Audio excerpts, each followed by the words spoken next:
White palace کے basement میں وہ سپر 8 بیٹھے آج کی میٹنگ میں مصروف تھے۔ ڈیفنس منسٹر اور منیر چیمہ کو عمر قید کی سزا ہوئی تھی، مگر حسب توقع اپنا اثر و رسوخ استعمال کرتے جیل سے فرار ہو چکے تھے۔ مگر ان کی بدقسمتی تھی کہ ایگزیکیوشنرز کے دشمن تھے۔ انہوں نے ملک سے فرار ہونے کی کوشش کی تھی۔ جب پاشا کی پکڑ میں آ گئے، اب وہ جلادوں کے ٹارچر سیل میں پہنچا دیے گئے تھے۔ آج میٹنگ میں ان کی سزائے موت کا طریقہ اور دن مقرر کیا جانا تھا۔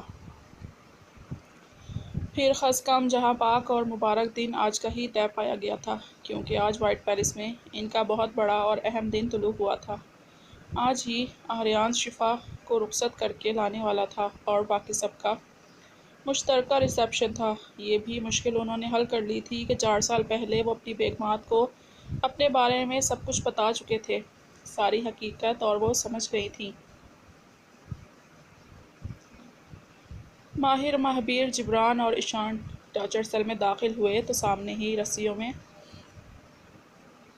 جکڑ کر چیئر سے باندھے گئے تھے۔ انہیں اور خاص طور پر ماہر گرین ماسٹر کو وہاں دیکھ کر گھگیا گیا، مگر ماہر آج ان پر رحم کھانے کے موڈ میں ہرگز نہیں تھا۔ وہ درندے تھے، قوم کے غدار تھے، جانے کتنے ظلم کی داستانیں لکھ چکے تھے، جانے کتنے گھر اجاڑ چکے تھے، جانے کتنے بچے یتیم کر چکے تھے، جانے کتنی عصمتیں تار تار کر چکے تھے۔ کیا خیال ہے مہابیر؟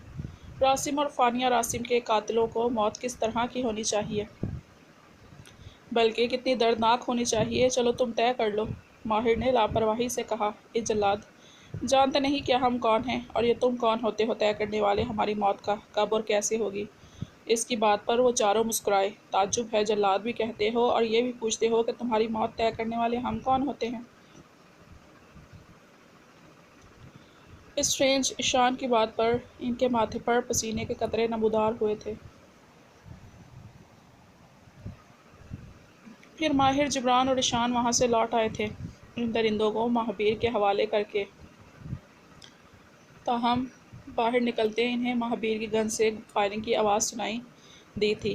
رواحہ اور فجر وائٹ پیلس میں ہر جگہ بچوں کو ڈھونڈتی پھر رہی تھیں۔ انہیں ابھی تیار کرنا تھا اور خود بھی تیار ہونا تھا انہوں نے، اور وقت بہت کم تھا۔ فجر کو تو ارشن، مہابیر، راسم نے دن میں ہی چاند تارے دکھائے ہوئے تھے، جبکہ عروشے کی علیزے بھی پوری آفت تھی۔ رواحہ تو وہ ان 4 سالوں میں بس پاگل نہیں ہوئی تھی ان تینوں کو سنبھالنے میں، باقی اس کے تینوں بچے اور ان کے ابا جی نے اسے پاگل کرنے میں کسر نہیں چھوڑی تھی۔ 3 اولادوں کو پہلے پیدا کرنا پھر پالنا لوہے کے چنے چبانے کے مترادف تھا، مگر یہ چنے رواحہ نے چبائے تھے، بلکہ ہضم بھی کیے تھے۔ اللہ تعالیٰ نے اسے 2 رحمتوں تو 1 برکت سے اکٹھے ہی نوازا تھا۔ سب سے پہلے دنیا میں احان نے آنکھیں کھولی، اس کے 5 منٹ بعد فلزا، اور اس کے 5 منٹ بعد دیا پیدا ہوئی تھی۔ تینوں کی آنکھیں اپنے بابا پر تھی، سبز کائی جمی خوبصورت آنکھیں۔ جتنی مشکل سے رواحہ نے انہیں سنبھالا تھا وہی جانتی تھی۔ ہاں، مگر ماہر نے اس کا اور بیبیز کا بے تحاشا خیال رکھا تھا۔ اس کے بعد منی، وہ تو بچوں کی دوسری ماں تھی، اور پھر باقی سب نے بھی رواحہ کا بھرپور ساتھ دیا تھا۔ پہلے پہل تو پتہ نہیں چلا، مگر وقت کے ساتھ ساتھ رواحہ کو اپنے بچوں کے مزاج کی سمجھ کو بے تحاشا حیرت ہوئی کہ ایک ہی کوکھ سے جنم لے کر ان کے مزاج میں اتنا تضاد کیسے تھا۔ احان اور فلزا اپنے پاپا کی کاربن کاپی تھے۔ دونوں بے خوف، دبنگ، ضدی اور چٹانوں جیسے اعصاب کے مالک تھے، اور ان کے متضاد دیا بالکل اپنی ماں اسی جیسی ڈرپوک، حساس اور روندو تھی۔ اگر ان شرارتی بچوں کے ٹولے میں اس کا کوئی سہارا تھا تو وہ ارشن، مہابیر، راسم تھا۔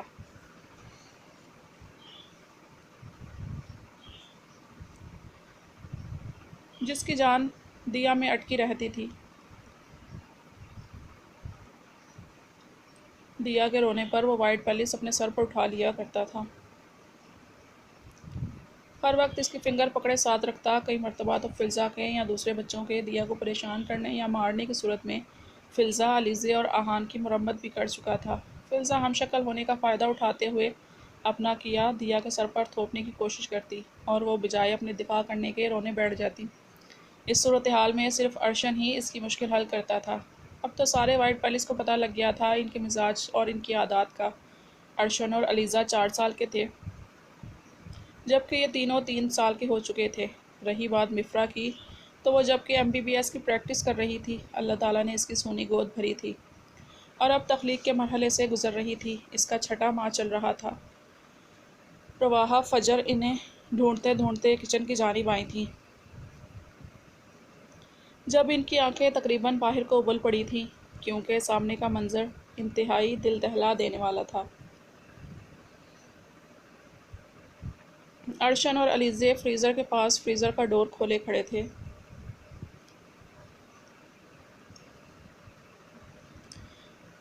جبکہ ان سے ایک ساتھ چھوٹے رواحہ کی فلزہ اور ریحان انڈوں سے بیٹ بال کھیلنے میں مصروف تھے۔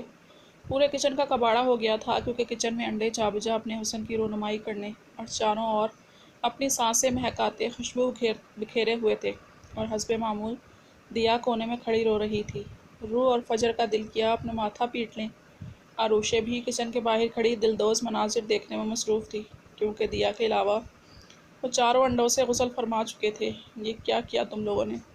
فجر گھرائی تو پیچھے سے آتے بچوں کے فادرز حضرات بھی بری طرح چونکے تھے۔ ایک سرد آہ بھری، جانتے تھے کوئی نہ کوئی کارنامہ سر انجام دیے کھڑے ہوں گے۔ وہ بھی کچن کی جانب آئے تھے۔ کچن کے مناظر اور بچوں کے ماؤں کے دھوئیں دھوئیں چہرے دیکھ کر بڑی مشکل سے ہنسی ضبط کی تھی۔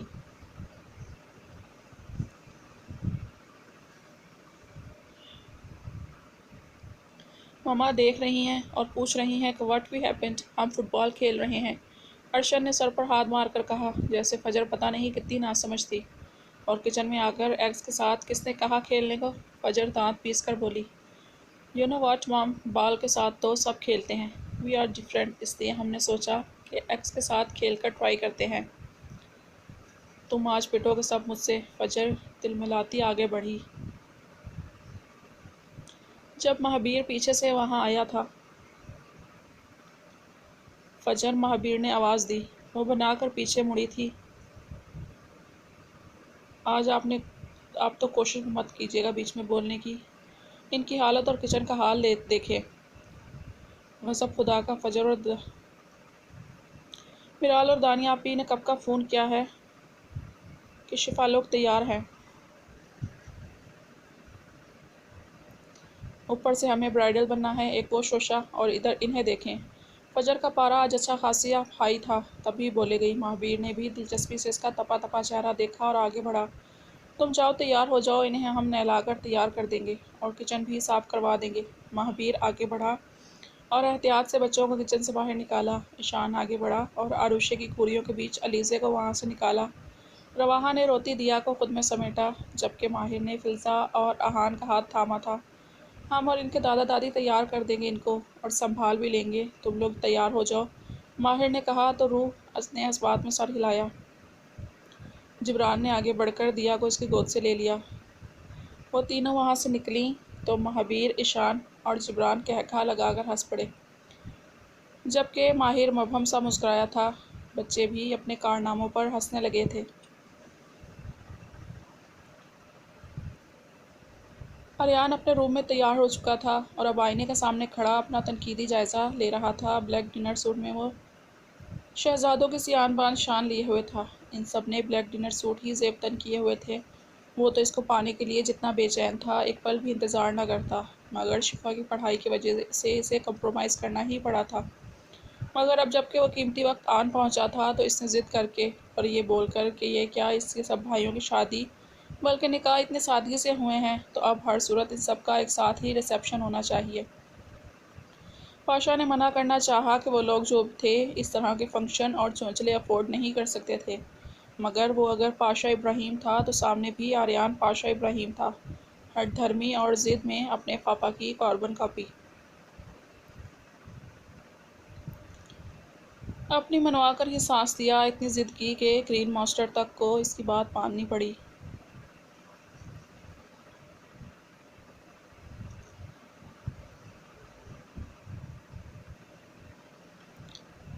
شادی میں شرکت کرنے کے لیے پہلی مرتبہ میرال اور دانیہ بھی پاکستان آئی تھیں۔ وہ بچوں کو دیکھ کر بہت خوش ہوئی تھیں۔ میرال کے 15 اور 13 سالہ 2 بیٹے تھے، جبکہ دانیہ کی 1 بیٹی تھی۔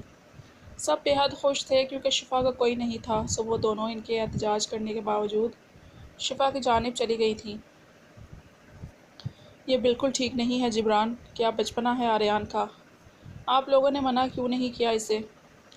مفرا اس حالت میں کھلی سی ریڈ برائڈل فراک میں ہلکے سے میک اپ اور اسٹائلش سے ہیئر اسٹائل میں رونے والی شکل بنا کر بولی،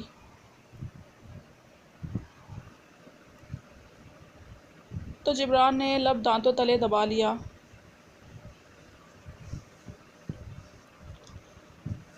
وہ جو ڈریسنگ کے سامنے کھڑا اپنے بال بنا رہا تھا، برش نیچے رکھ کر دھیمے قدموں سے چلتا بیڈ پر بیٹھی مفرا کے قریب آ کر بیٹھا۔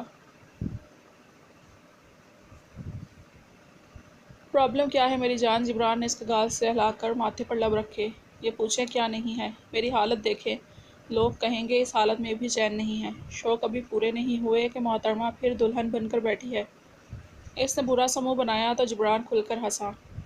یہ تو سچ ہی ہوگا میری جان، ابھی کب شوق پورا ہوا ہے میرا؟ میں تو آج بھی اتنا ہی طالب ہوں تمہارا جتنا پہلے دن تھا۔ اور آج تو وہ کیا کہتے ہیں سم تھنگ لائک موقع بھی ہوگا اور دستور بھی۔ جبران نے اسے چھیڑا تو وہ جو پہلے ہی گھبرائی بیٹھی تھی مزید ہڑبڑا گئی۔ جبران مجھے کہیں نہیں جانا، آپ جائیں، آپ کو تو موقع چاہیے رومانس کا۔ وہ جو اس حالت میں موڈ سوئنگز کی وجہ سے چڑچڑی ہو رہی تھی، بیزار سی شکل بنا کر بولی، مگر سامنے بھی جبران تھا، doctor Jibran.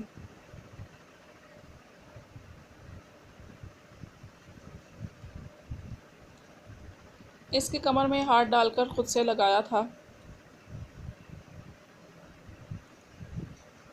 What the hell Mrs, تو پھر یہ سننا چاہتی ہو کہ دل بھر گیا ہے تم سے اور جاؤں جا کر اس تقریب میں کوئی اور ڈھونڈ لو؟ نہیں، جبران نے آئی برو اچکار کر اس سے پوچھا تو وہ گڑبڑائی تھی۔ میرے کہنے کا یہ مطلب تو نہیں تھا۔ اس کی ٹائی سے کھیلتے کہا، تو کیا مطلب تھا؟ جبران اس کو اپنے اس قدر قریب پا کر اور خوشبو اپنے اس قدر قریب آ کر مدہوش ہونے لگا تھا۔ میں یہ کہہ رہی تھی لوگ کیا کہیں گے؟ مفرا نے اس کی خود ساختہ سنجیدگی دیکھ کر سمجھانے کے سی انداز میں کہا، تمہیں لوگوں کے کچھ بھی کہنے سے فرق پڑتا ہے؟ وہ الٹا اس سے سوال پوچھ بیٹھا۔ نہیں، لیکن وہاں مجھے کوئی فرق نہیں پڑتا، وہ لاپرواہی سے بولی۔ مگر ساتھ بھائی بھی ہوں گے نا، تو مجھے شرم آئے گی۔ اس نے اب اپنا مین مسئلہ بتایا تھا۔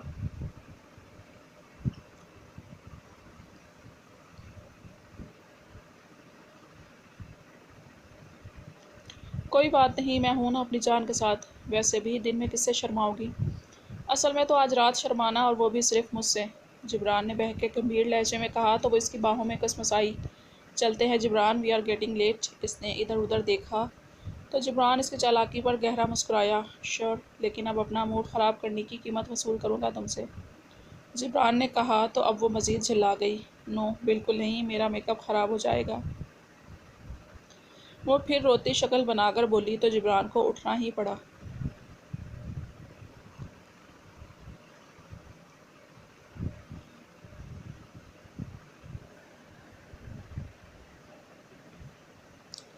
شہر کے بڑے ہال میں وہ پانچوں بلیک ڈنر سوٹ میں اسٹیج پر موجود تھے۔ سامنے ٹیبل پر ریشما، پنکی، پاشا اور رحاب، سوہم، روحا، زمل اور کبیر موجود تھے، ساتھ میرال اور دانیہ بھی تھیں۔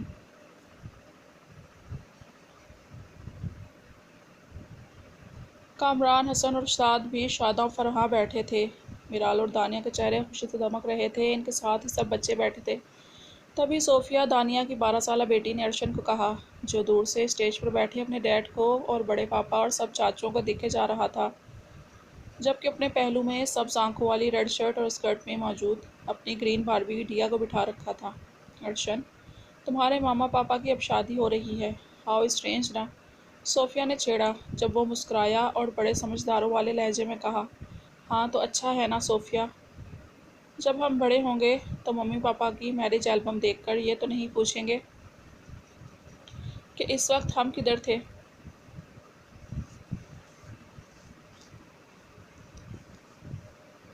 ارشن نے کہا تو دانیہ پپھو نے قربان جانے والے انداز میں بھتیجے کو دیکھا۔ اوہ، یہ تو ہے، صوفیہ بھی لاجواب ہو گئی۔ پاپا بہت ہینڈسم لگ رہے ہیں میری طرح، ارشن نے سکون سے کہا تو سب کو ہنسی آئی۔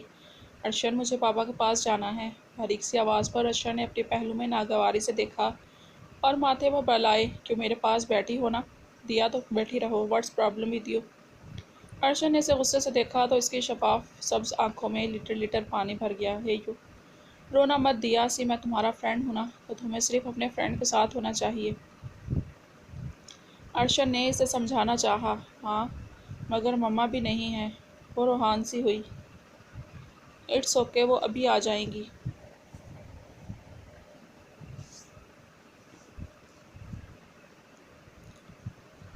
ویسے بھی میں تو ہوں نا، ارشن نے سمجھانا چاہا اور جھک کر کاٹن کینڈی کی طرح اس کے نرم و ملائم گال کو چوما تو اس نے اس بات میں سر ہلا دیا۔